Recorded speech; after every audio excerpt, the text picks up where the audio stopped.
Whether you're looking for answers to specific life questions or seeking to become the best version of you possible, welcome to the Mental Breakdown and Psychreg podcast, where we offer insight, information, and strategies based upon research and years of practice as clinical psychologists.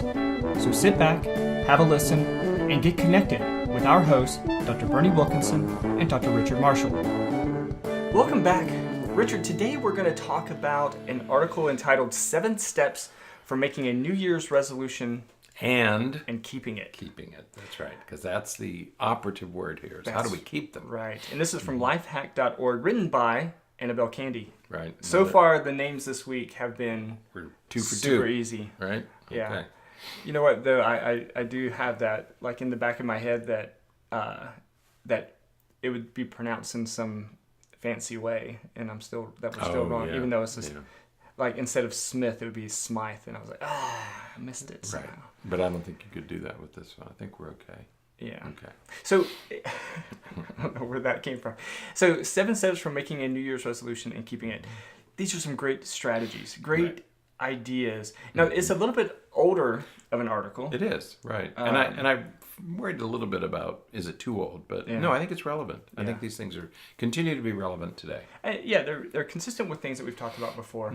But they're 7 wise steps for making resolutions. The first thing is to just pick one thing. That's right.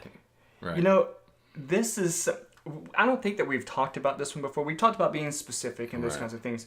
But we haven't talked about how many you should choose, how many resolutions you should think about. Because there are a lot of people who make a list. A to-do list. It's like a to-do list or a bucket list or something. This isn't the time for that. No. Right. So you just pick one thing. The one thing that you really want to change. The one thing that you really want to focus on. Right. And I think that's something that I'm going to try to repeat throughout some of the podcasts this week, is the idea that we're doing this now, but we're doing what? We're talking about resolutions for January 1, but the reality is January 1 is just a Monday. In the last podcast, we talked about the Julian calendar and Gregory and different people. These are arbitrary dates. Yeah. I mean, please. This is an arbitrary date. Okay. Right. January 1st was chosen in 46 BC by Julius Caesar. It could have been anything. Could have been any date. Yeah. Right. So January 1 is just next Monday. Right. All right. So you can pick one thing, and if you achieve that goal in March, guess what? You can make another one. You can do another resolution. You can make another resolution. That's right. You can have a resolution for every quarter of the year if you want. One of the mistakes we make is we think about the entire year, that I have an entire year to do this. Right. Well, maybe you should set it for a 3-month goal. I've never understood the concept that people have for, you know what, I'm going to start a diet next Monday. Well, if you feel as though you're in a position where you need to go on a diet, why wouldn't you start that diet now? Yeah, best time to plant a tree. 20 years ago. Right. Yeah, so just keep that in mind. Right. All right, so you pick one thing. It doesn't have to be a massive goal that's going to take all year to accomplish. It can be something that's just something that's necessary for right now. Because psychologically, when you think of, I have to do this for 12 months. Yeah. Whoa, that's a big bite. It is. Right. It is. So pick one thing that you can accomplish and stick with that one. That's right. When you say something like, I'm going to quit smoking in 2018, chances are you're not. Right. Because it's too general, it's too long, it takes too much time. You're looking at an entire year, and what is your plan? You know, why don't you set a smaller goal with a smaller time frame. Yeah. You know, and work your way to that. Exactly. Right. Exactly. Because you know what? The best motivation is success. Right. Right? That's right. So we've talked about that a dozen times over the past year. So, you know, if you're going to set a resolution, make it something that you can succeed with.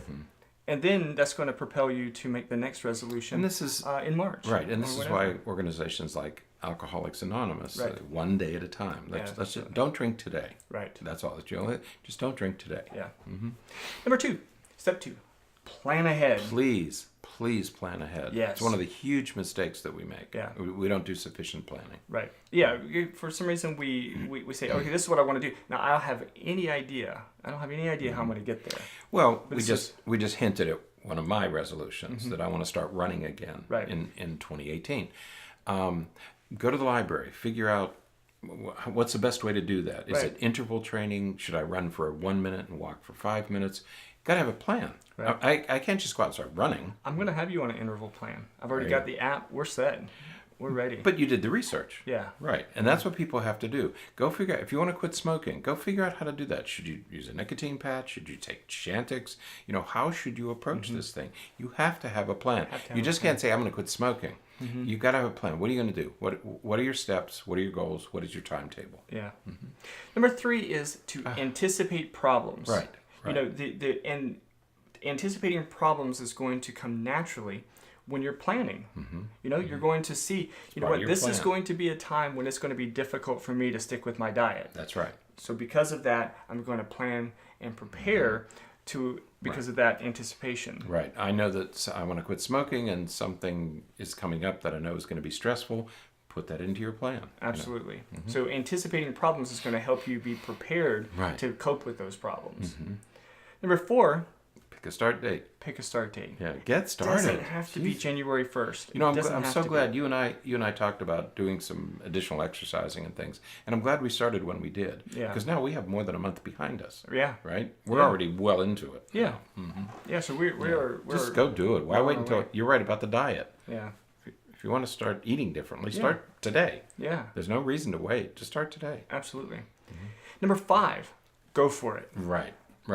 And this, to me, one of the things I know that you remember when I worked in the Department of Psychiatry, my department chair.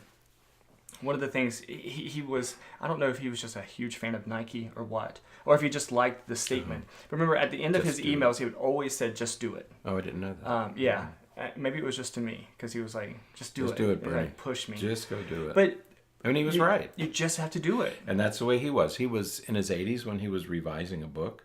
Oh, Dr. Silver, yeah. Well, I was thinking about Dr. Fernandez. Oh, okay. Yeah, Dr. Silver really didn't send too many emails. I know. He didn't do emails. he did handwritten notes. Yeah.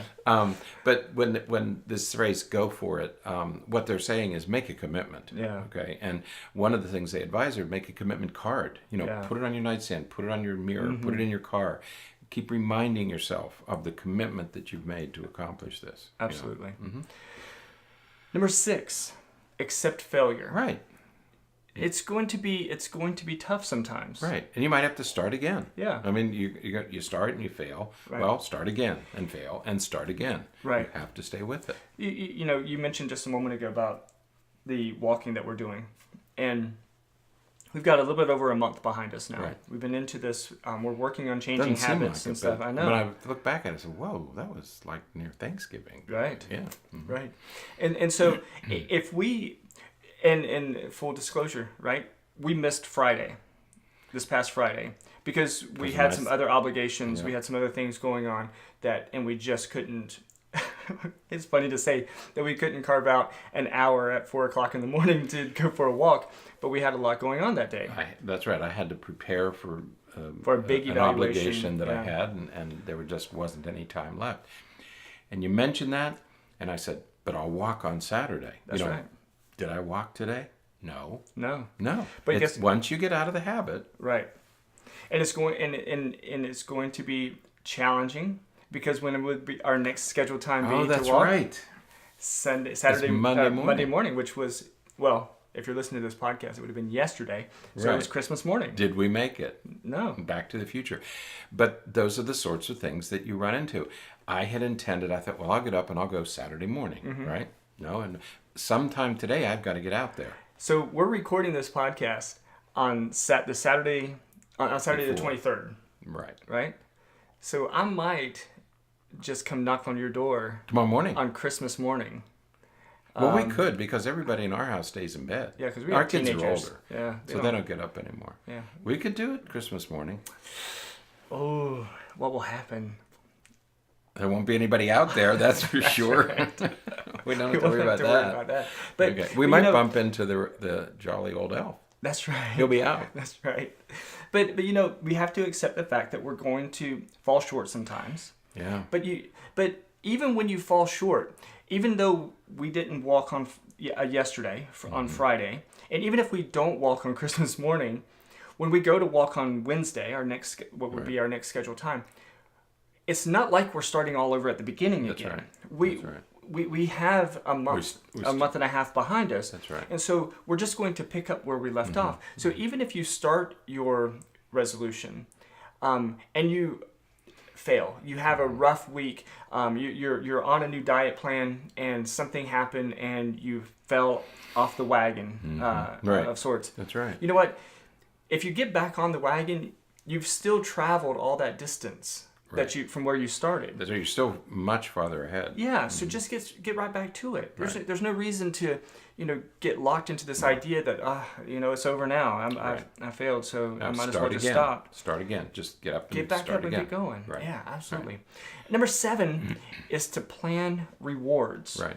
And I've always had a hard time with this one. I'm torn about this one because I do like the idea of rewards. But at the same time, you got to make sure that the rewards aren't really going to cause the failure that we were talking about before. By using rewards. Yeah. Yeah. No, I'm not big on rewards. My reward is going to be, I'm going to be able to wear clothes that I haven't been able to wear for a while. Mm-hmm. So that's going to be an easy one for me. I don't need to add anything else. I know what I want to be able to do. Right. And once I achieve it, that's going to be my reward. Right.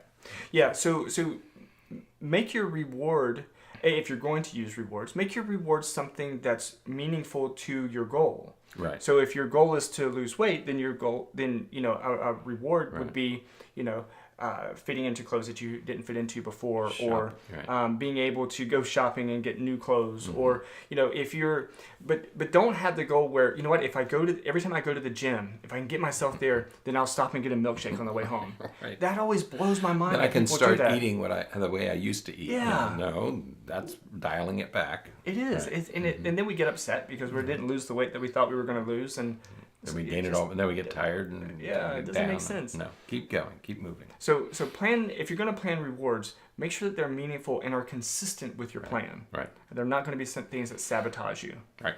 Yeah. So, all right. That's your 7. Right. So, again, accepting the fact that you're going to fail sometimes, anticipate problems, plan. All these things, all 7 of these steps are going to help keep you on track and keep you going and moving in the direction that you want to be going and moving. Right. All of last week we talked about the importance of making a plan, to think about it, to design it carefully, increase your chances of success. It takes a little bit of work. It does. But it's worth it. It is worth it. Right. And after the first couple of weeks of us doing our walking, I remember you saying, I can already tell a difference. Oh, yeah. And that keeps that motivation going, even when it's freezing outside. Freezing. And I say freezing. Below 60. It was a bit above 30. It was cold. Well, he has no metabolism. He has no fat left to burn. He gets cold in the morning. I had like 4 jackets on. Oh, you did. You look like a hoodlum. You had more than one hoodie. Oh, it was so cold. But you know what? But because of that, we kept going. Because we had that momentum going. And so you can do it too. We believe in you. And now it's become a routine part. Now it's easy. Now it's just what we do. Yep. Right. Absolutely. So, all right. Okay. That is it then for today. We'll be back tomorrow with some other ideas. Being Tuesday? Yes. Okay. I'm keeping up. We'll be back tomorrow. Let's talk a little bit about a brain. Yeah. Oh, yeah. Oh, this is good stuff. Yeah. It's good stuff. So we'll be back then. Make sure that you're following us in all the places that you can follow us. iTunes, Twitter, YouTube, Facebook, all that good stuff. Make sure you're checking out our Patreon page, patreon.com/thementalbreakdown. It's a great way to contribute if you are interested in, you like what we're doing, and you're like, man, I want them to do more. Right. That's a great way to help us do more, because it's going to give us some time to be able to create some of the new workshops and things that we want to do. We got to make sure that we talk a little bit about that sometime this week on the podcast, so that you can know what to anticipate from us. Right. What's coming from Pack, Florida.